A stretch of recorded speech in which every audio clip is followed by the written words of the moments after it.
My name is Lauren McCollins, and I am the Fierce Advocates Coco Doulas Program Manager. When I was at BACR, my role was the early childhood educator at the West County First Five Center. So I worked in the First Five Centers. I worked there for about 2.5, almost 3 years. So I was blessed to be at the West County First Five Center in San Pablo. And I was an early childhood educator and also had a role of connecting Black families to our center as well. So actually, my child brought me to the center. She was 2 at the time, and I remember walking. We lived across the street from the center, and we were just taking them out for their walk, and she would always ask to go play at the center with the children there. And I would always tell her, "Oh no, honey, you stay at home with mommy, so you can't go." And then one day we were walking, and she was like, "Can we go inside?" And I said, her curiosity sparked mine. And so I said, "Yeah, let's go inside, let's wander." So we went inside, and we were greeted by a wonderful team of people, and that was just held us from the moment we walked in until we left. I went there as a mother and stayed there as a family, receiving and learning, and then joined staff. I've always been a teacher or like a coach or a mentor. In that role, when I was at BACR as an early childhood educator, I was allowed to really dive into lesson planning and curriculum development. That also allowed my creativity to flow. That's one of the reasons why I felt very confident going into other roles, was I was always allowed to lean into my creativity. Also, another thing that I used to do at the center was really support families. And that part that's the core of my work, wherever I work, is supporting families. I remember my supervisor, Alexina Rojas, telling me when we were getting ready to, there's a week of lesson planning for your whole 6 weeks that you're going to be doing. And I remember her telling me when I had first started, she was like, "Oh, I just want you to remember the importance of the process, not the product." And that stuck with me. I never wanted, and a lot of parents, because I remember I was coming from the seat of being a parent. So I did see where some parents really got involved, where they wanted to see their child create this product in their mind. It must be manifested. But when she had taught me that and just told me that, that seed was planted in me, where I realized I want the families, from the child and the parent, when they're in my classes, to enjoy the process, not the product. And so that was a big part of my classroom setting. It was the parent learning at the same time as the child. It was never just, I'm watching my child learn. It was, you were gaining skills and being aware of things as well. So everyone was learning at the same time. Even me, the families taught me stuff. So yeah, I think family work is definitely my core. And that's what BACR gave me. Oh, relationship building, number 1. Authentic relationship building. Children can feel when someone isn't being not authentic with them, and adults feel it too, but we ignore it more because we mask more than children. And when you're in this work, in this role, which is birth work, you are going to be in the most vulnerable time of a family's life, specifically of the woman's life. Her body is going to open up in front of you. And so if the relationship is, you have to really go into the relationship, quite frankly, like I tell my team, like you're dating them. You really want to feel, they want to feel safe with you. They want to feel open to you, to tell you many things that they don't express to everyone else. So relationship building was a huge part of my work that I learned also while working at the West County First Five Center. Oh man, I'm gonna say 3, maybe 4. First would be network. Definitely go to other sites. Like, don't just stay in your site, dive into your work, but also pull your head up from the ground or from your desk and get to know the people around you. Get to know their lives and let them teach you. Like there's so many things that we all have collective wisdom in any space. And so definitely lean into the people. A lot of people are coming into, especially since COVID happened, where people are kind of being like, I got it. They'll go into hermit mode. Don't do that. Learn the people around you, especially when people leave, you really miss them and you'll hold the lesson that they taught you. I would also recommend, don't be afraid to go the extra mile. It's not in your job description, or it's not something that you were trained and that you have to do a part of your day-to-day. Anytime I was asked to do the extra mile and I actually gracefully and curiously went that direction, there was opportunity right on the other side.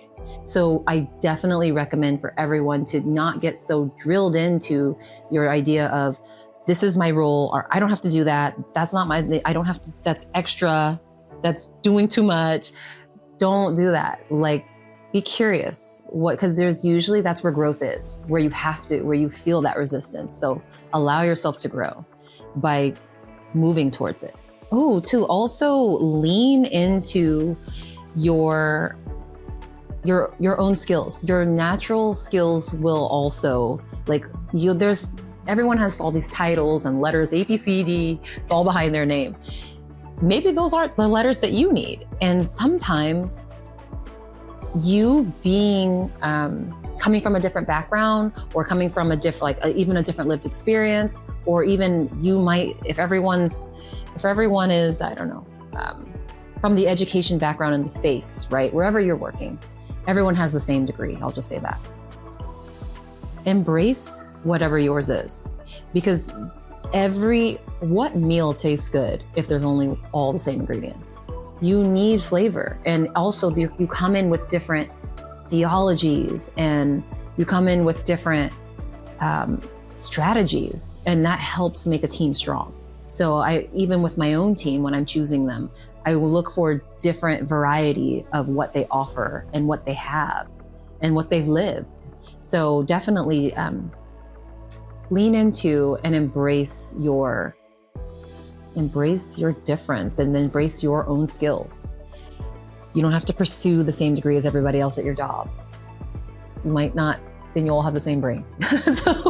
And then also another thing I would say is, take advantage of the professional development that is offered. If that is offered in your role and there is a conference going on, or there is a training, some of the trainings that I did at BACR are still trainings that I even put my own team through. And because one, it expands our minds to learn about other areas, and also it also helps you see how interconnected many things and many industries are.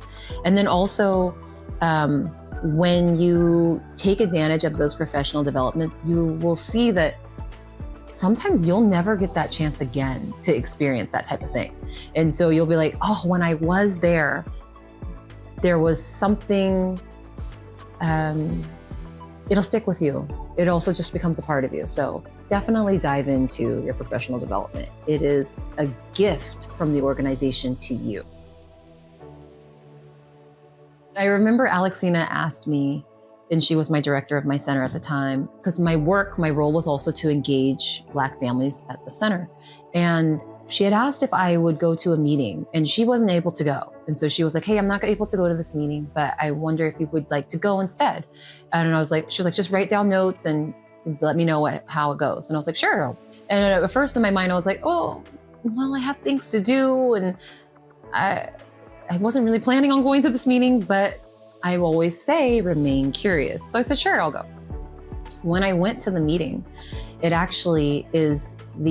was literally the foundational meetings for the very program that I run to this day. So it was our community advisory board for the Perinatal Equity Initiative, which funds my program. And so I was a part of the foundational pieces of dreaming and building this program that I had no idea that I was going to be running. The program started with just Post-its and dreams on a wall. And that's what we were in there doing. We were just putting up ideas and putting up research. And I would start going to the meeting monthly.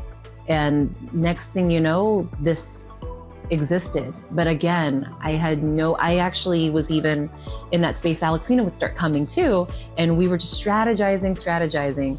And again, I was so thankful for being a part of that because I saw it full picture. So now when I'm in the work, sometimes it allows me to I have to pull back, macro and micro, but I pull back and I remember where we were and what the whole vision was from a long time ago, back in 2018. And actually someone still has that picture of us, that team of women and community members that were working on that. And it's every time I see it, I'm like, that was simply because I said yes to something outside of what I was normally used to doing, running my classes, being at the store, getting the things I needed. Remain curious because you never know what opportunity's on the other side. When Alexina opened that opportunity to me, it also allowed me to start seeing, to not hold everything, to allow my team to lead. We say, and this is a child development, we say that a child becomes a leader when they are given more leadership opportunities. That doesn't stop just because we become adults. The more leadership opportunities you give an adult, they also will feel the leadership inside of them and they'll pursue things that they never even thought to pursue.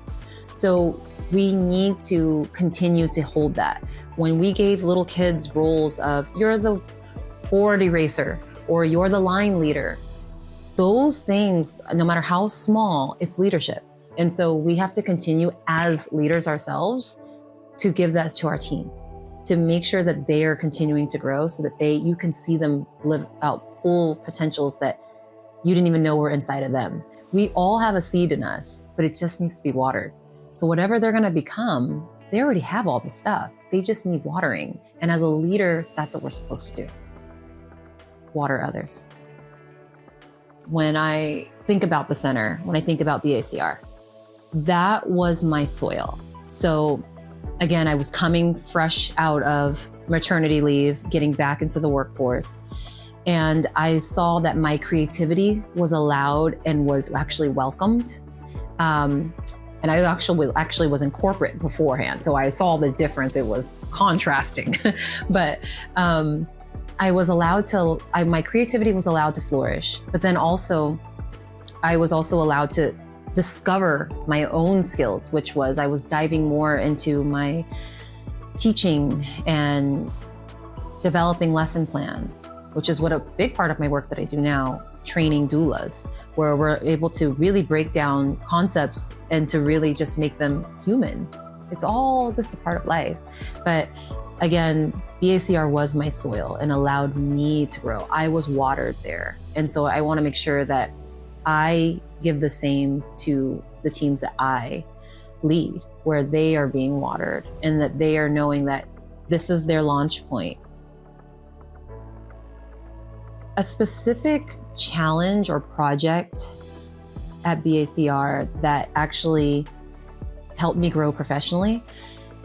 When I was hosting my infant massage classes, I would always have a circle and we'd always ask, I'd always ask the families, specifically, usually they were always mothers.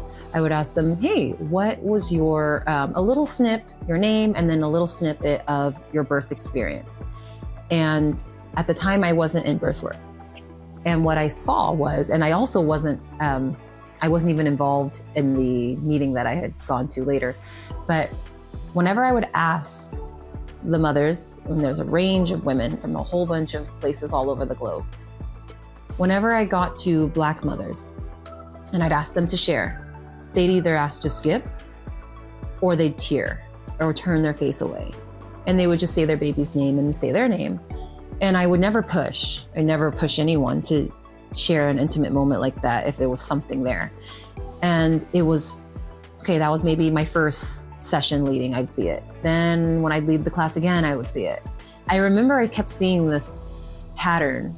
It would make me think about what's going on in the birth space. So I remember telling myself, I need to get to them before they come to the center.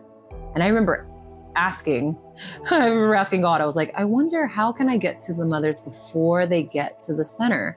The center, the baby's already born. So whatever trauma happened in that birth is already here.